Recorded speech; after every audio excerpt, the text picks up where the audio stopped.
Hello, everybody. Welcome back to the NBA Front Office Show. Lots going on around the world of the NBA. Plenty to dive into, including Donovan Mitchell trades, a rule change in the NBA that could change the future of the draft, and so much more. I'm Trevor Lane. You can find me on Twitter at Trevor_Lane, over on Instagram at Trevor Lane NBA, joined by Keith Smith at Keith Smith NBA. Before we dive into anything, I want to mention that we have started up a Clips channel for the Front Office Show. So if you are one who doesn't have the patience for the long form full show, you can check out our Clips channel where we're going to have shorter, more easily digestible segments on various NBA topics. The biggest stories of the day are going to be over there on our Clips channel. I'm going to put a link in the description below.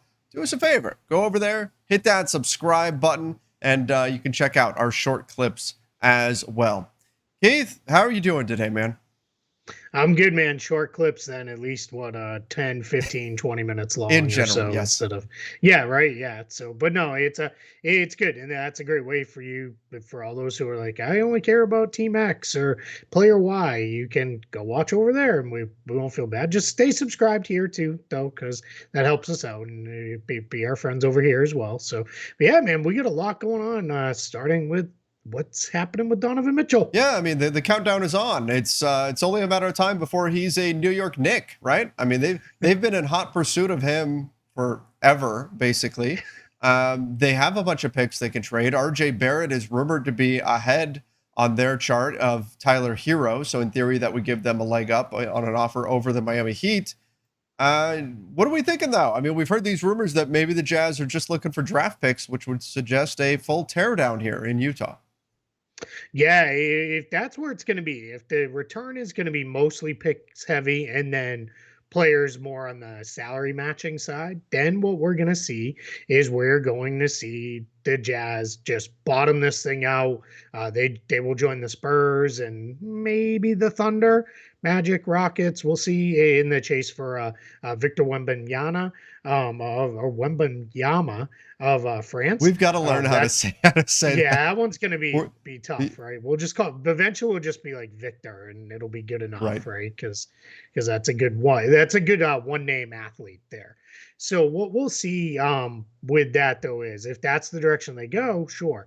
Now the Knicks, because they have some of these extra picks from their draft day dealings, they also have an extra pick from the Mavs, and they have all their own first round picks. They could hit one of those 5, 6, 7 first round pick trades to the Jazz, if that's the way the Jazz wanted to go. They've also got enough tradable contracts where they're contracts that are not carrying super long term money or anything, where the Jazz could then rebalance their stuff that way too. It does make me wonder a little bit if the Knicks they still would have needed to get their cap space wise, but if at all they're a little bit like, man, we could have maybe used Burks and Noel and gone that direction with that, but it would have made it very difficult for them to do their offseason signings. But yeah, I think this maybe is where this is headed with the Knicks. Now, to be clear, the Knicks completed everything signings wise. Jalen Brunson is signed, Mitchell Robinson signed, all that stuff. So they're out of cap space. So this would have to be, a trade if that's the way it's going to go. But we've also heard the Miami Heat are looking into Mitchell. And the reality is, a player this young who is under contract, call it long term ish, right? 3 years at least, rarely, if ever, comes on the market that's quite this good. So that's going to drive an asking price for the Jazz. Rather, see, now you got me thinking Knicks too. Um, for the Jazz, that should be pretty large. That's going to be really interesting to see how that plays out. But yeah, put Donovan Mitchell on trade watch. Same with Kevin Durant and Kyrie Irving over the next, hopefully days, maybe weeks. I could live with. Let's hope it's not months. It feels like that's where we're headed with Kyrie Irving and Right? Kevin Durant, and it is not fun living in that world. Let me tell you that. Yeah. But let's talk about the Miami Heat. Can they even trade for Donovan Mitchell? I mean, don't you run into that same problem where you've got a guy coming up for rookie contract, getting that max extension, can't have two of those guys on the same team? Are they able to trade for him and still have Bam on the roster?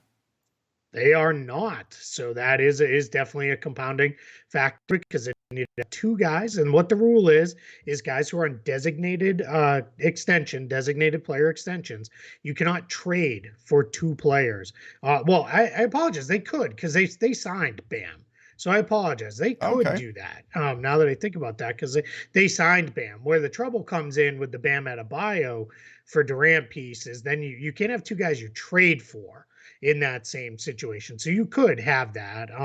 There are teams that have done that in the past, but you can have two that you trade for. So that does free them up a little bit. I think I need to go back and issue a correction on Twitter.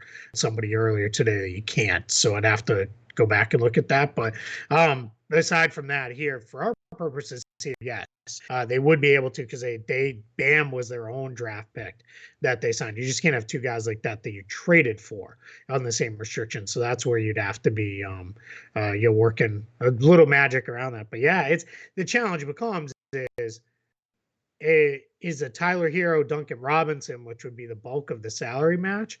Is that enough of a package to get you Donovan Mitchell? Because I don't know that he'd have the draft picks necessary to go throw in there because they still owe a couple picks in the future.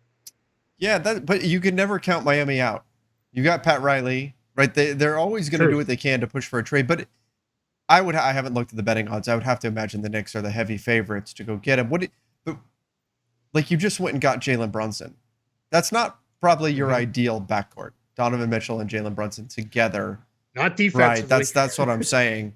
But if you're the Knicks, you get the talent and you figure it out later if you have an opportunity to go get a guy like Donovan Mitchell, right? Yeah, absolutely. Yeah, if you can get Donovan Mitchell, you figure it out. You know, and you if it'd be a little odd with Tom Thibodeau coach team to say this, but you lean heavy on your offense then, and you say, all right, we're going to lean heavy with Mitchell, Brunson. We'd have Julius Randle in this case, likely still, because I don't think he'd be a part of a trade. That's me hiccuping, not my internet failing. So, just because that's been a continuing issue. But yeah, you lean heavy offense, then you probably do a little bit of balancing your roster around, other stuff to get defenders in there, and especially wing defenders. You need a bit of guys with some out there that can help out Mitchell and Brunson. But yeah, it's Donovan Mitchell, right? So if you can go get him, you get him, and then you figure out the rest later. All right. Donovan Mitchell may not be the only one leaving Utah. Like if they signal a full rebuild, players like Patrick Beverley, I mean, Jared Vanderbilt is young enough to where he could potentially stick around, but Bojan Bogdanovic, Mike Conley, I mean, this feels like a scenario where if the right opportunities are presented to him, Danny Ainge could move a lot of guys now if they make the decision. We moved Gobert, thought they got a haul for Gobert, which is great.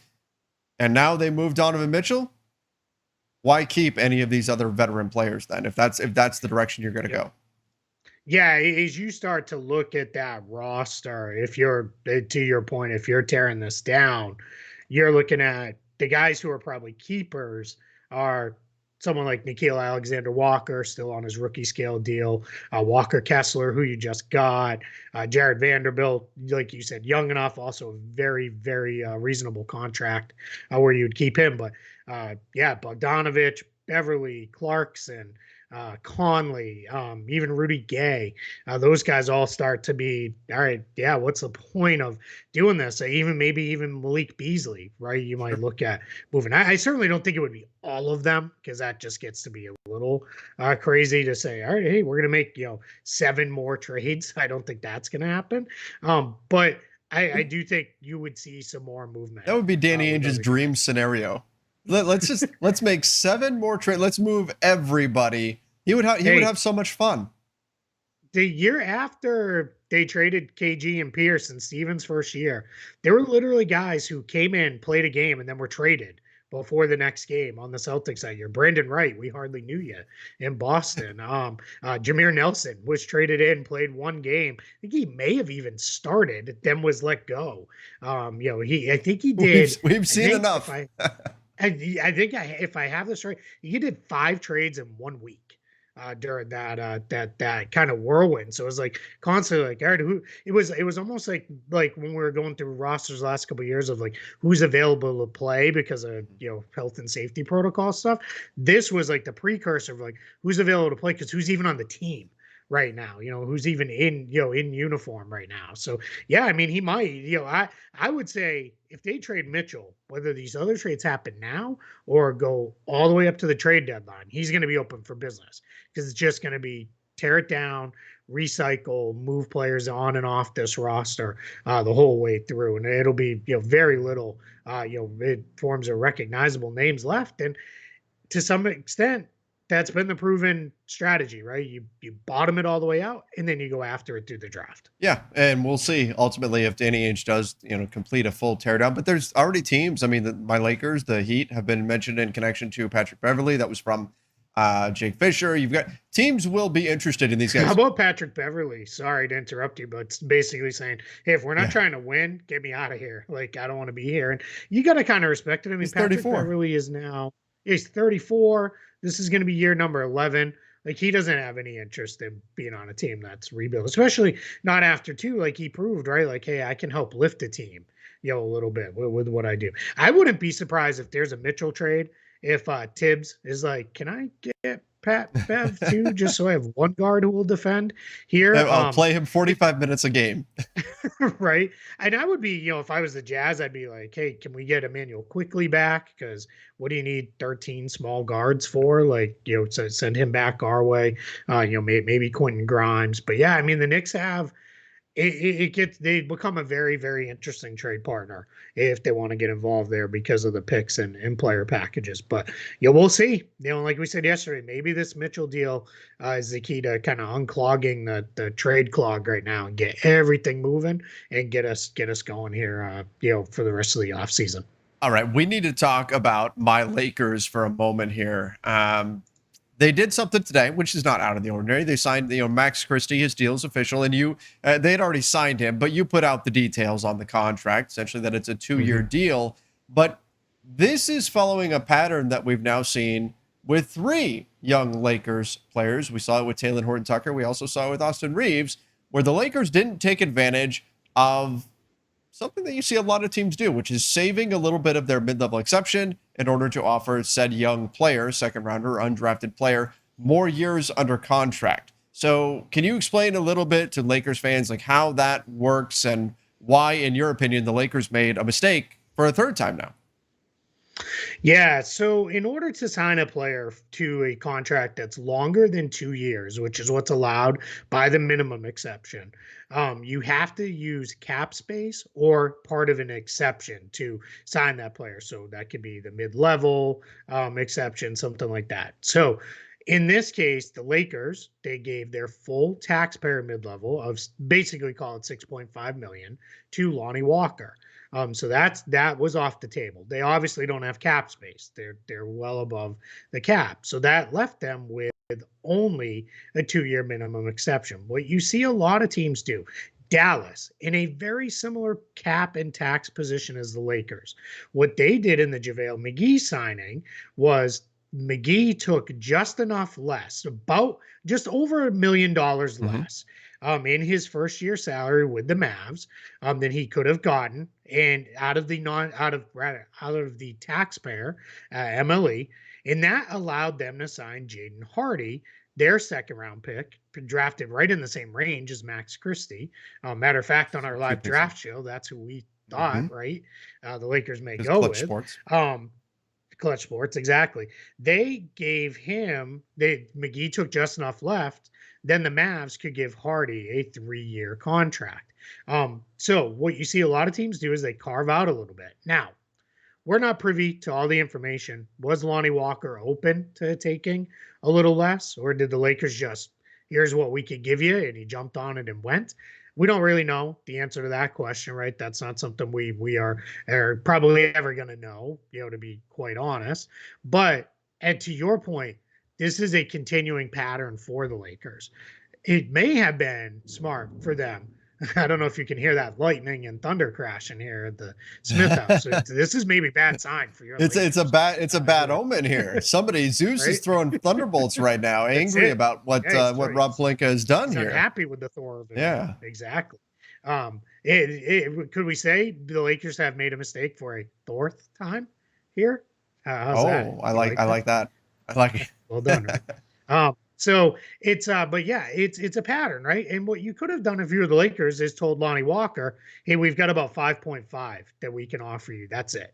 That's what we can give you. Take it or leave it. If you don't want it, we move on somewhere else. Easier said than done, right? Because if you really want the player, it is what it is. And I think they clearly had a focus. Let's get younger talent in here this off season and go that route. So anyway, they're left with a 2-year offer that they could give Max Christie. Now, the complicating factor with that is you could maybe have made the second year a team option. Then you decline that team option. And then what you do with a guy like Christie is then you sign him to a longer deal the next year. This is what the Boston Celtics just did with Sam Hauser. The difference is, though, Christie was a draft pick and was just drafted, where Hauser was on a two-way, converted, pulled over. So it's a little bit of a different situation. John Hollinger, as I was kind of, saying, hey, the Lakers kind of blew this. He pointed out on Twitter, yeah, it's tough to get a guy to take a second year team option. So Christie may have very likely have said, nah, I'm good. I don't want to do that. Because in effect, then you're signing a 1-year deal. And he might rather, hey, I'm just going to sign the 1-year deal and then be a restricted free agent next season. But as it stands right now, it is 2 years fully guaranteed, but that doesn't really make any difference as far as the Lakers' ability to keep him. So Christie will be on the books a little over $1 million this year, about 1.7 next year, then eligible for restricted free agency in the summer of 2024. And like you said, it's going to play out similarly to Talon Horton-Tucker, Austin Reeves, and some other guys. So that's the challenge. Right. I mean, we saw the Lakers have to pay Taylor Horton-Tucker a year earlier than they would have had they done this. Yep. They would have had him on another cheap deal. But to flip it from the player's perspective, like player agents are savvy to this. They know what's going on. They've seen the Hinkie special forever now. I would have to imagine that if you try to sign a player to this, there's got to be at least a little bit of pushback from the player agent side, right? If you're a player, you would prefer to have a 2-year deal, then you can hit free agency, than a 3-year deal or a 4-year deal at the minimum, especially if you have like a team option towards the end there. So could that have been a factor in this situation where the agents of, say, Christie, Taylor Horton-Tucker, Austin Reeves just kind of pushed back and said, I mean, we don't want to do that kind of a long-term deal. We'd rather hit free agency sooner. Yeah, no, I mean, it's certainly possible. I think the challenge that we're running into there is Caleb Houston, who was picked 3 picks earlier, he got a bump in the first 2 years' salary. So that's the trade-off, right? The Magic gave him $2 million each of the first 2 years, fully guaranteed. So he got $4 million fully guaranteed compared to Christie, who's getting 2.7. So that's a big chunk of money. Now that would have involved, hey, we got to carve out even more out of the mid-level. In Lonnie Walker, we can only give you $4 million or $4.5 million versus the $6.5 million. So, and then Jaden Hardy, Kennedy Chandler, kind of the guys, right behind Christie in the draft order. That's where it just becomes a little bit of a challenge. And I think in general, it becomes the give and take, right? Of, hey, we want to give it. And, maybe it didn't need to be $2 million guaranteed, but maybe it's, we're going to give you 2 full guaranteed years, and that third year is partially guaranteed at X amount of money. And we'll get you up to $4 million total guaranteed over 3 years or something like that. So but yeah, I mean, this is all part of the negotiating. My gut tells me that where this is the third time this has happened with the Lakers, this is just, they either don't want to go down this path or they feel this is the way to go. This is the right way to go. And there is something to be said. They'll know in 2 years whether they want to do anything with Max Christie or not, and then they can move on or resign him and go. But yeah, it does get a little tricky and a little messy, for sure. And we may have agents saying, yeah, I'm not good with that. They might be running up against 2 agents saying, hey, you didn't do it for Horton-Tucker, you didn't do it for Reeves. Like, why do we have to be the ones who do it? So you could run into that. And also possible, they got Lonnie Walker on a 1-year deal. I mean, he's a Clutch Sports client, so that's probably part of the situation there. But also it's possible that he just said, look, I've got other offers. Unless you're willing to give me the full taxpayer, especially since it's only 1 year, I'm going to go elsewhere that will give me the full. I mean, that's possible too. And some fans may say, well, okay, then that's fine. We didn't like the Lonnie Walker signing that much anyway, but clearly the Lakers did. So, yeah. All right. Well, we'll see what happens next time around if the Lakers have the opportunity to utilize that sort of plan if they do go that route. But again, 3 times in a row now that they have not, and it's left some Lakers fans scratching their head, wonder why they wouldn't do that. But thanks for the insight there on that one, Keith. Let's get into the Kyrie Irving situation. Oh my gosh, Keith, it just feels like we're just caught in this loop, and it just never ends of this leverage battle between the Nets and everybody else, and all of this stuff that's going on right now. Now, there was a report last night from the New York Post that Kyrie Irving never asked for a trade, which technically is probably correct. But once again, we're in the middle of leverage season. What did you make of that New York Post report from a unnamed source close to Kyrie? Yeah, it's that last part where I'm a little like, yeah, I don't know what to make of this because it's sources close to Kyrie. Like Kyrie doesn't hesitate to talk. Now it might be a talk that it might take Batman to riddle me this and figure it out. You know what he means there. But and by Batman I mean actual Batman, not Grant Williams, who would like to be called Batman. Because one time he shut down the Joker. He decided he needed to be Batman. No. Which that's a whole other show we could do on that. That's an NBA August. That's just that was a mistake. August. That's a mistake. Yeah. Don't do that. Yeah, and plus you can't give yourself a nickname. That's not how it works. It worked for Kobe, but that's like the exception. That's the one person that pulled it off. But and he kind of did it more, and like his initial was like, I'm more like this, and then he just calling himself that and everything, but whatever. So in this case with Kyrie. Now I lost all track. With Kyrie. Kyrie. That's what happens here. This is why there's a clip version of the show now. With Kyrie, it is a situation with him where it is I think we're looking at this is I didn't ask for a trade, but at no point did it say he doesn't want to be traded. It was like he intends to play out the season in Brooklyn. And I'm sure he opted in with the initial intention of, all right, I'll opt in, I'll play with KD and we'll figure it out. And then later that day, KD's like, yeah, I'm out. I'm not dealing with this anymore. I'm done with this circus. Get me out of here. And now Kyrie hasn't just directly come out and said no.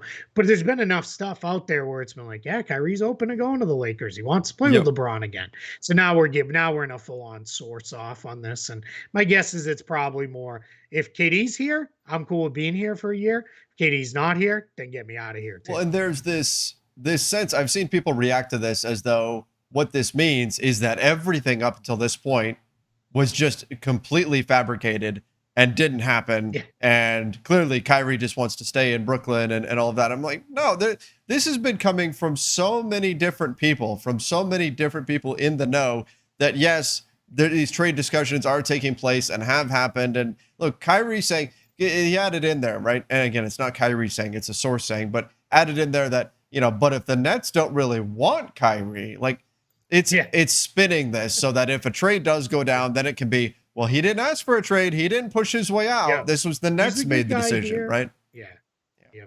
exactly. Yep. It's the Nets are they're better than a soap opera in WWE put together right now, right? Like they're it's as the Nets turn, but we should get a little hourglass that flips around, and that's why they're a perfect trade partner for the Lakers. There's because they can Spider-Man meme and just point at each other.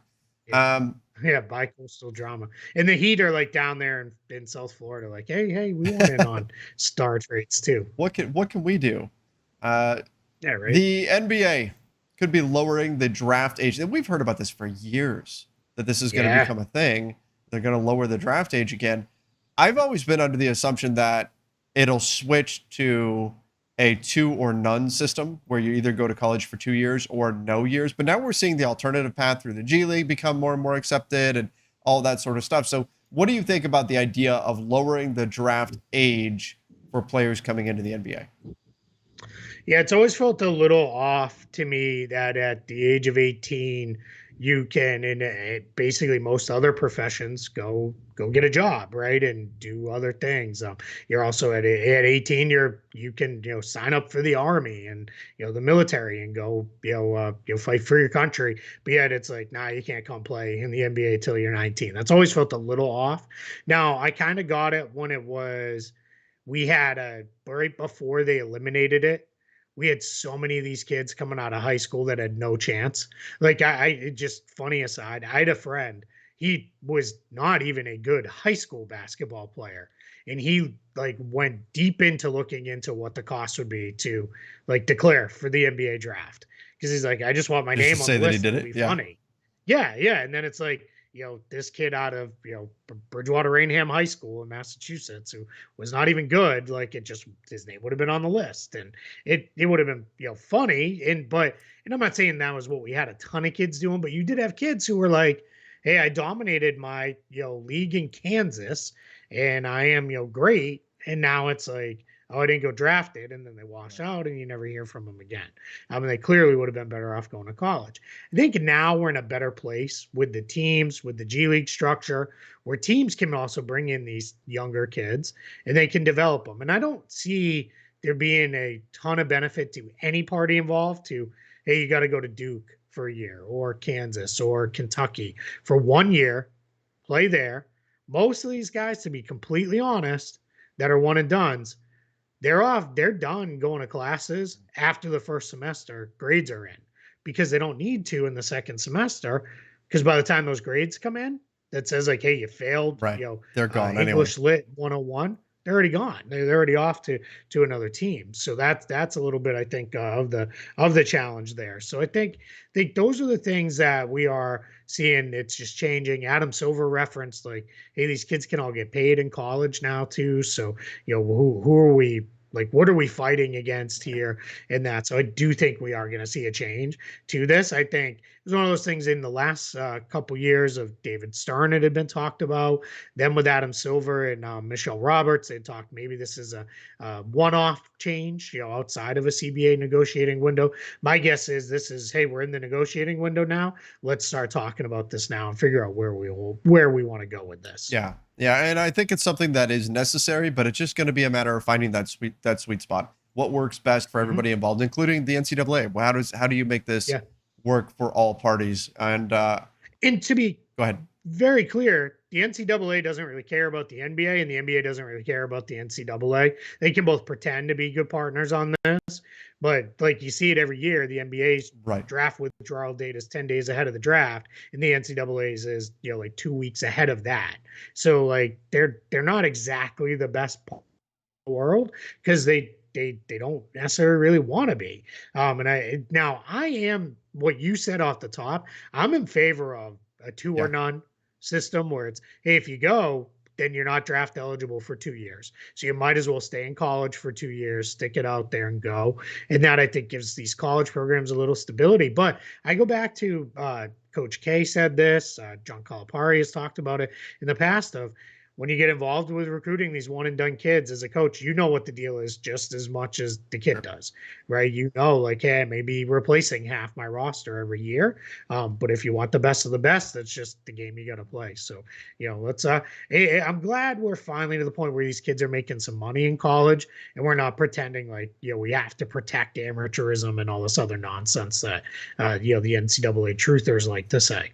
Yeah, that was always a little bit ridiculous. Because we know what's going on and everything in that situation. So I'm glad to see that this is being addressed, and hopefully they can come to an agreement that does make sense for everybody.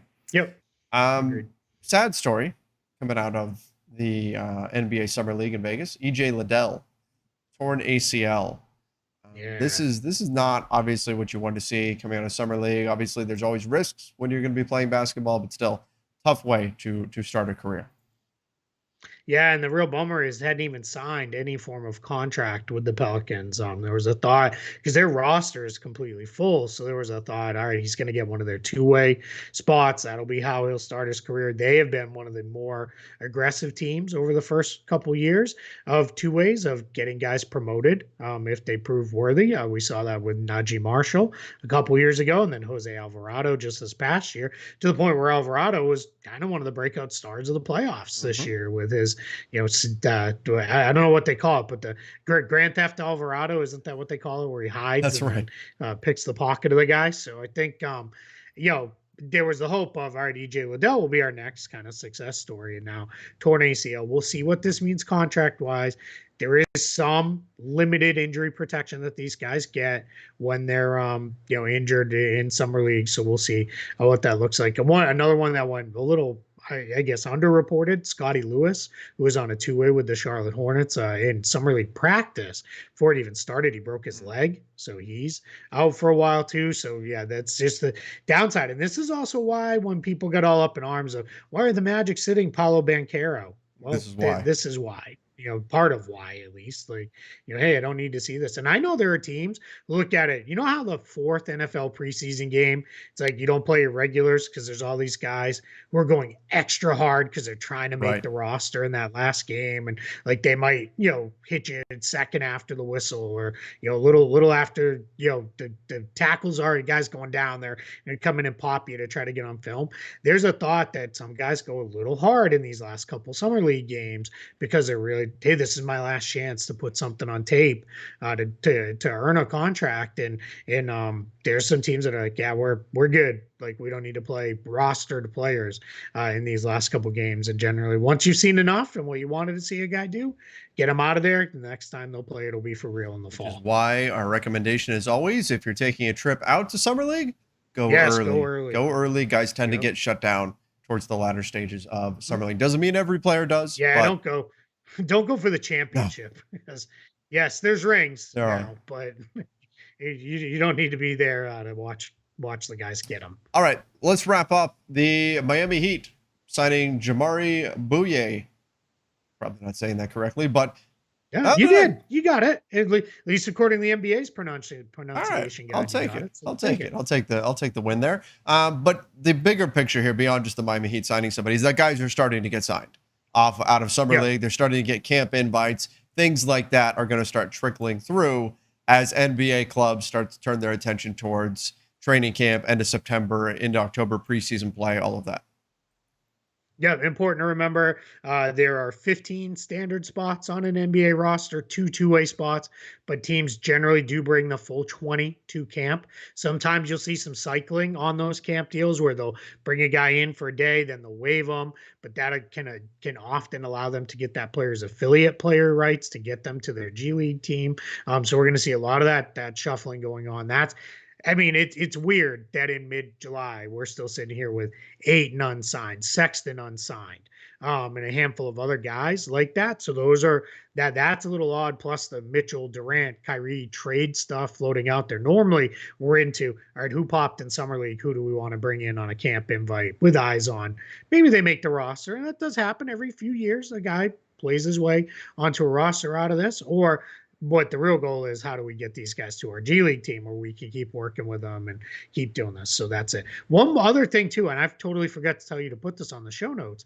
Today, if you're watching this today, Wednesday, July 13th, this is the last day for teams to unilaterally withdraw qualifying offers. Oh. So if they've got a player who's a restricted free agent that they made a qualifying. Miles Bridges? Correct. So he's kind of the big one, Miles Bridges. So what the Hornets could do if they're like, yeah, we're kind of done here, we're going to walk away, they could pull that qualifying offer today.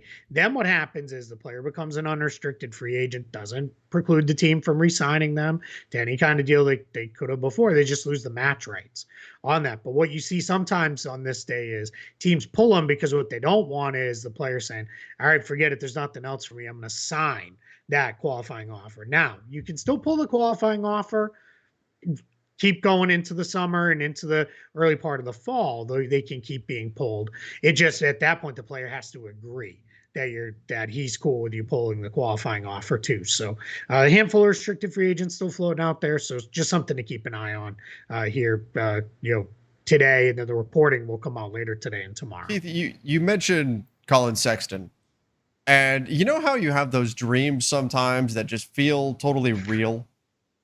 I did that last night, and this is just goes to show how obsessed I am with all the NBA stuff and transactions and everything. And maybe this is a problem. So I had a dream that Colin Sexton got signed and traded somewhere. Where? I don't know. But it was in my dream, and it felt so real. The first thing I did when I woke up was check my phone, and I'm scrolling looking for, where's this Colin Sexton deal? Where did he wind up going? That's what I'm dreaming about is NBA transactions. At this, I think I have a problem. All right. So I'm with you because I have the same problem. I had a dream that Greg Popovich called me and said, "Hey, do we have enough room under the cap to sign and trade for, or to sign DeAndre Ayton and maybe get Colin Sexton too?" And I was like, "Yeah, you can do that, fine." And then he called me back like 2 hours later, yelling at me and being like, "You're an idiot. We didn't have enough room to do that, and now we're only stuck with one. And that the Colin Sexton signed first, and we would rather have had Ayton. And why did you lie to us and all this stuff?" So yeah, I've I don't know where that one came from, but Well, if you subscribe to the multiverse theory, right, that means that alternate versions of us somewhere out there, true. there's something crazy going on with Colin Sexton if he's popping up in both of our dreams. That's true. He's doing a little dream That's right. walking or whatever they call that. That's Yeah, right. that's right. Maybe he's just trying to manifest someone That's sign what me, it is. please. I'm done with being a restricted free agent. Get me into a deal. Let's I just go. hope he doesn't come back as a zombie. That'd be a problem. All right. Before we go any further off the rails, I think that's a good place to wrap things up for today. Hey, on the Marvel topic, Ms. Marvel, fantastic finale. Oh, okay. Too. That's all I'm gonna say. I got to check that out. Really, yeah, really good. We enjoyed it quite a bit. Thor also good. We need it. We'll save Thor. We'll talk about that at the start of next show because we got to talk about that definitely. All right, everybody. Appreciate you. Make sure you check out our clips show. Also, make sure you do subscribe right here to the NBA Front Office YouTube channel. Don't forget to turn on those notifications over on Apple Podcasts. Leave us that 5-star rating and review. Till next time, everybody. Stay safe and see ya.